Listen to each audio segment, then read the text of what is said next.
faz o seu desarmamento pautal, uma Europa que abre totalmente as suas economias ao exterior e que muitas vezes tem barreiras. Vou-lhe dar um exemplo. Uma empresa brasileira exporta para Portugal com muito mais facilidade com que uma empresa portuguesa exporta para o Brasil. Há todo um conjunto de direitos pautais, de direitos de razões de natureza administrativa. Portanto, a Europa tem que exigir reciprocidade. Ou seja, eu não estou a dizer que a Europa se deve proteger, eu acho é que a Europa tem força suficiente para exercer os seus direitos com mais acuidado. Por outro lado, a Europa muitas vezes cria dificuldades aos seus próprios cidadãos. A Europa tem regulações e regulamentações num conjunto de matérias que tornam a atividade industrial muito mais difícil na Europa do que fora da Europa. Mas o que eu estava a perguntar era se o senhor acha, como alguns defendem, nomeadamente o professor Ferreira do Amaral, de que nós não temos outra saída que não seja mais tarde ou mais cedo, de uma maneira ou de outra, virmos a sair do euro. Não, nós sairmos do euro é um empobrecimento abrupto de mais de metade daquilo que é a riqueza média neste momento para cada português. O professor Ferreira do Amaral, eu, enfim, já discuti com ele este tema, ele cria um cenário de saída do euro que é um cenário típico de gabinete universitário, em que convencemos os europeus, fazemos uma transformação para uma outra moeda de uma forma ordenada no dia em que se souber que Portugal vai para fora do euro, os agentes económicos antecipam todas as decisões, cria-se, por muitos acordos políticos que haja com a União Europeia, com os outros países, cria-se uma confusão tal que é muito difícil evitar uma situação extrema. E numa situação extrema, o país perde muito mais do que aquilo que está a perder ao longo de um horizonte muito mais longo. Ou seja, este ataque à despesa acontece tardiamente, porque se tivesse acontecido há mais tempo, enfim, há 2 anos, ou há ano e meio, talvez as coisas pudessem ter acontecido de uma outra forma. Eu e mais 12 colegas meus, em 2005, fizemos um chamado houve um antes, em 2002, fizemos um chamado Manifesto da Despesa Pública, que foi publicado na altura no Diário de Notícias, enfim, passa publicidade. E na altura já se identificavam o essencial dos problemas que estamos a discutir hoje.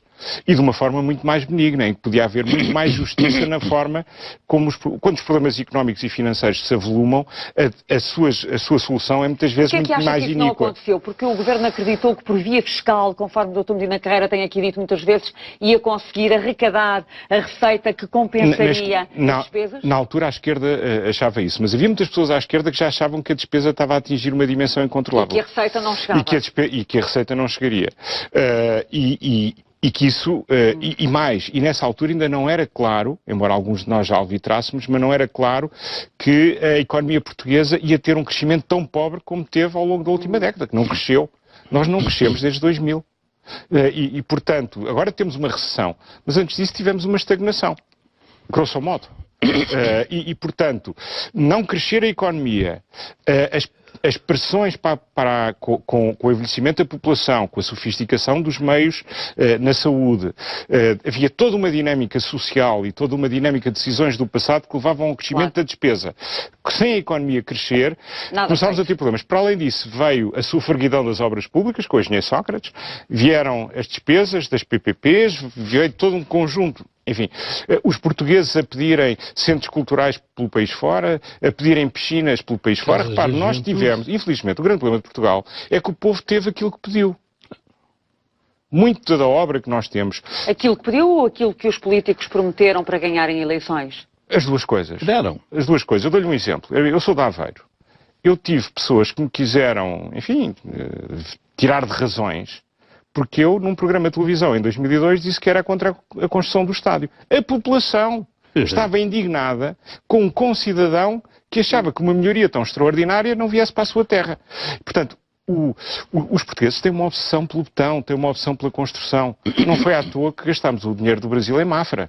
Portanto, isso já foi há muitos anos. Isso foi no tempo de Dom João V. Mas perpetua-se. Foi no tempo de Dom João V e devíamos ter aprendido a lição. Se for ao século XIX, se ao século XIX, o fomento de Fontes Pereira de Mel foi feito com o dinheiro dos franceses e dos ingleses. Dr. Medina Carreira. Não, e depois com os fundos europeus, a mesma coisa. Nós ciclicamente voltamos a gastar. Temos de acelerar. Talvez o principal erro tenha sido este aumento brutal de impostos ao longo dos últimos 2 anos, que acabou por produzir efeitos muito devastadores sobre a economia e muito contrários às expectativas do Governo e da Troika. Não, ouça, eu creio que isto começou a descarrilar, primeiro com o atraso do Governo em tocar nas despesas. Em segundo lugar, com o com o afastamento do Governo em tocar naquilo que devia atacar para moralizar essas medidas. Que era acabar com municípios, que era pôr as PPPs na ordem. Há um artigo 437 do Código Civil, 437, que diz que se mudarem as circunstâncias em que se contratou, mudam os direitos das pessoas. Mas artigo 437, Princípio Geral de Direito. É chamar os concessionários e dizer, artigo 437, vamos lá ver o que é que vocês baixam. Não baixamos senão 16 para 12. Então vão embora e vão para o tribunal queixar-se. Está bem, mas aqui o grande problema que acabou por tornar mais grave a recessão foram os aumentos dos impostos Deixe-me explicar. Que não geraram a receita que o Governo esperava. É que o Governo foi atirado para os impostos por causa da decisão do Tribunal Constitucional de 2012. Foi só por isso? Foi basicamente porque eram aqueles 2 subsídios que estavam transitoriamente suspensos, caducaram por decisão do Tribunal Constitucional e o Governo atirou-se aos impostos. A restauração não teve nada a ver com o Tribunal Constitucional? Foi um disparate, mas foi logo ao início. A eletricidade e a restauração foi isso. Mas isso é do Ministro das Finanças. Porque é o seguinte, a primeira atrapalhação foi uma restritíssima visão das despesas. Segundo, essas despesas que eles escolheram, esbarraram no Tribunal Constitucional. Atiraram-se aos impostos. Os impostos não corresponderam. E, portanto, estamos nisto. Estamos nisto? Estamos num desacerto total. Sim, muito mal. Também concorda com esta análise? Que, do ponto de vista fiscal, as opções foram erradas? Algumas delas terão sido erradas. Eu preferiria, mas isso foi a saga dos sucessivos governos em Portugal, de direita e de esquerda, foi avançar sempre pela via dos impostos antes de entrar com veemência e com eficácia na via da despesa. Embora no memorando esteja 2/3 pelo lado da despesa e 1/3 pelo lado das receitas. Sim, mas mais uma intenção que não foi cumprida. E eu acho, aliás, foi um aspecto que eu sempre disse, enfim, o Sr. Ministro tem na sua equipa pessoas muito capazes enquanto gestores, a Secretária de Estado do Tesouro, há um conjunto de pessoas que... Mas ele devia ter tido, dado que ele não tem essas características, não tem essa experiência, ele devia ter tido alguém que o ajudasse a fazer a verdadeira reforma da administração pública. Porque havia um conjunto de cortes que não teriam efeito em 2011, mas poderiam estar a surtir efeito agora em 2013. E, portanto, parte desta pressão adicional que estamos a ter agora, as pessoas viam os seus sacrifícios, viam o contributo, o aumento dos seus impostos, mas viam que o Estado, que o tal monstro que o professor Cavaco falou há 10 anos atrás, estava encurtado. E aí isso está praticamente intocado. Isso é aquilo que supostamente vamos fazer daqui para a frente. Dr. Medina Carreira, por falar em Dr. Cavaco Silva, o que é que acha desta decisão dele convocar o Conselho de Estado para analisar o pós-Troika? Bom, não sei se a verdadeira intenção foi essa. Acho que é um assunto que convém começar a discutir. Daqui a um ano vamos estar confrontados com o pós-Troika. Muito provavelmente. Até é uma boa decisão de Presidente. Eu acho que é de discutir. Agora, se foi essa a verdadeira razão, eu não sei, mas acho que convém começar a pensar em daqui a um ano. Em junho do ano que vem, porque podemos estar confrontados ou com a necessidade de assinar um novo acordo, que será certamente mais gravoso. Como aconteceu com os gregos? Exatamente, e portanto acho que é um assunto que convém discutir. E convém discutir por uma razão muito simples, é que o PS ainda não percebeu isso. O doutor Seguro disse uma coisa com que eu concordo inteiramente. Nunca se promete uma coisa de que se tem a certeza, e de que não se tem a certeza de cumprir. Ele anda a prometer uma política que depende dos outros. Dos estrangeiros, não sei se já reparou nisso. Não, absolutamente. Tudo depende dos estrangeiros. Eu acho que, eu na altura chamei a atenção do Dr. Passos Coelho, enfim, com pouco efeito, que algumas das promessas do PSD da campanha eleitoral eram demasiado ousadas, porque já sabíamos que não iam ser cumpridas, mesmo nas semanas anteriores às eleições. Ele não ouviu? Não, quer dizer, ouvia muita gente, e houve algumas que não, houve outras pessoas, certamente com mais experiência política, o Dr. Arnaud, o Dr. Relvas, que lhe deram outras ideias. Mas o que é facto é que agora é muito pior. O doutor Seguro está a propor muitíssimo mais coisas que não pode cumprir do que as 2 ou 3 que o PSD prometeu e que não cumpriu. Doutor Nogueira Leite, antes de avançarmos para a questão do financiamento da economia, deixe-me perguntar-lhe o seguinte. Eu noto nas tuas palavras alguma insatisfação ou mesmo desilusão em relação ao Primeiro-Ministro. Não, olha, digo-lhe uma coisa. O que acabou de dizer? Não, isso eu já sabia. Aliás, já agora aproveito para dizer, eu acho que enfim, não há o Primeiro-Ministro ideal. Este Primeiro-Ministro tem uma grande vantagem. Com algumas das coisas que fui referindo, eu acho que poucas pessoas em Portugal tinham a coragem de afrontar as dificuldades com a coragem que ele afronta. E eu não costumo fazer, como dizem os ingleses, lip service. Portanto, acho mesmo Eu vejo poucas pessoas a terem a coragem de enfrentar as coisas da forma como ele está a enfrentar. Que ele ouviu vozes mas isso é a pessoa que é. A pessoa que é. Eu acho que no PSD, outros primeiros ministros anteriores, outros líderes, ouvem sempre os mesmos. Esse é um dos problemas dos partidos. É que no PSD e no PS são sempre os mesmos a fazer a opinião. E desta vez a situação era grave demais para serem sempre os mesmos a ser ouvidos.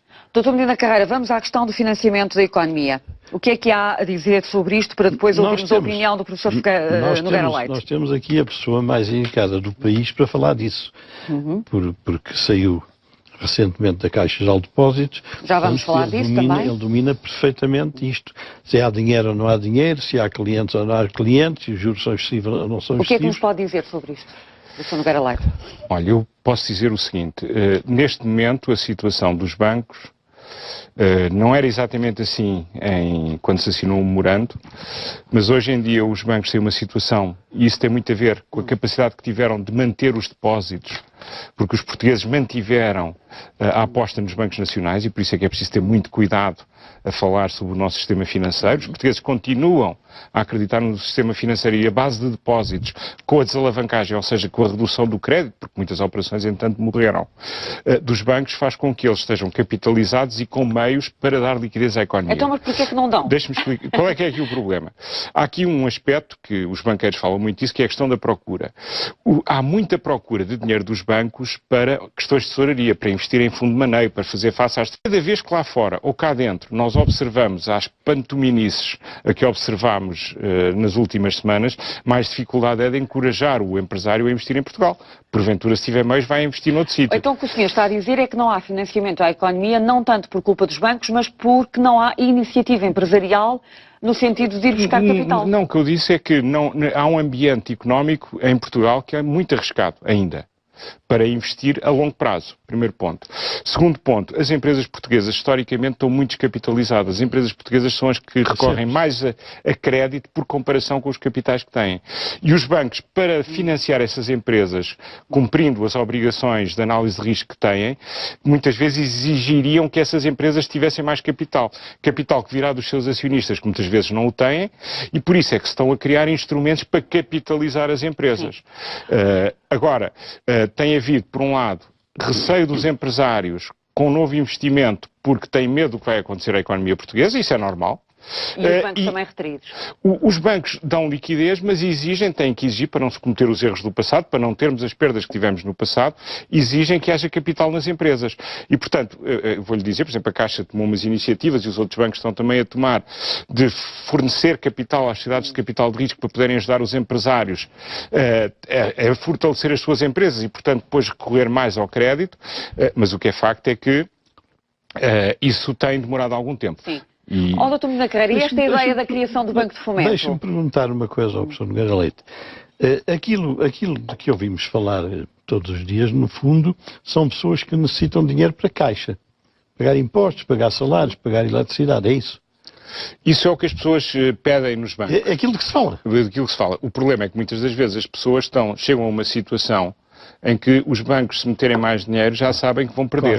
E há aqui um aspecto muito importante, é que os principais stakeholders dos bancos, um administrador bancário, a primeira preocupação que tem que ter é para com os seus depositantes. Claro. E, portanto, a primeira preocupação que tem que ter é não dar crédito a alguém que já não esteja em condições de algum dia o vir a pagar. Portanto, esta responsabilidade fiduciária é para com os investidores e os depositantes. Devo-lhe dizer, a Caixa de Depósitos é dos portugueses, mas é sobretudo dos depositantes da Caixa de Depósitos. Claro.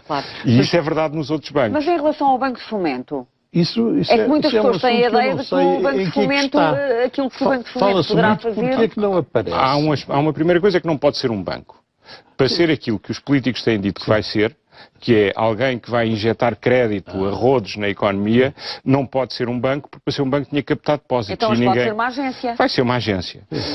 Eu acho que o assunto se resolvia, mas enfim, ainda não percebemos bem, lá está, a excelente comunicação, ainda ninguém percebeu muito bem o que é que vai ser o Banco de Fomento, a não ser meia dúzia de insiders. Já se falava no início da primavera passada.